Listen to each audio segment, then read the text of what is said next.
Hello, David. How are you doing? Good, thank you. Heading into the final game of this campaign, what are your reflections? Really, it's been a pretty productive one for yourself, but you haven't got what you came for.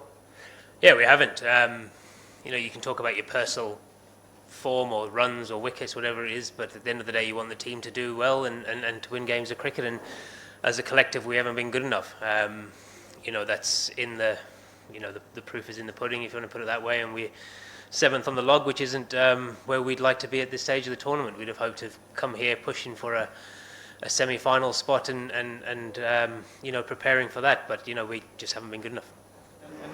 Is it? Can you tell us about the sense of disappointment? This is a team that's gone deep in tournaments and been there at those big moments, and you're going to be heading home while those big moments are playing out here in India. It's an unusual feeling for this team over the last few years. Yeah, I think there's massive disappointment and regret from us all that we haven't been able to perform as well as we have as a team. We'd have loved to have been here at the business end and replicating what that fantastic team did in 2019 and what we did in the 2021-2 World Cup. I can't remember 2020 World Cup. But it just hasn't been, and I think as a group, reflecting on it, we're extremely disappointed with that.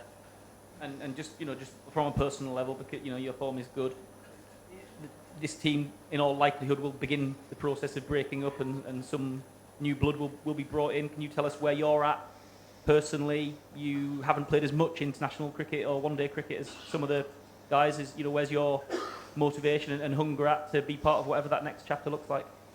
Yeah, I guess I'm in a unique situation, being the second oldest in this team. I don't know what my future holds, whether that be my choice or the team's choice. After this tournament, probably have a bit of reflection and see where I'm at and see, what the future holds for me. But tomorrow could be the last game of cricket for England for me, and could still be the start of another journey. Who knows? And we'll only find out, when I guess the dust settles. And just if there is a rebuild after this, as it's likely to be, do you think you would have something to contribute to a rebuild? Yeah, if that's what they want, if they want experience around, someone who's played quite a bit and played in the way that the team wants to play. I'd love to still be around and do it, but as I said, when you get to this stage of being the second oldest, it's usually them that go first, regardless of results, and that's part and parcel of the game. So, I hope that answers your question. Harry Brook, he's a young player. I really feel for him. I feel like there's been so much pressure put on his shoulders, almost as if he was the saviour of English cricket. The poor kid's still learning his way, and he's still trying to find his feet in international cricket and learn his game. And hopefully, he learns from this as well, and from all the pressure that's been put on his shoulders, and he can find a way to keep getting better, because I think he's an exceptional talent, and I can see him playing, and I hope he plays 100 games for England across all formats of the game. And with anything, when you fail, no matter who you are, the quicker you learn from that, the better. And Harry's one of the quickest learners I've seen as a young player, and hopefully he can keep learning and hit those heights that we all know he's capable of achieving. Okay, at the back of the room. Hi, David. Tomorrow, the defending champions will be up against the team who came into the World Cup as the number one side or probably the second number. So, what does that tell you about the sport in 4 years? How things can change? How do you look at this?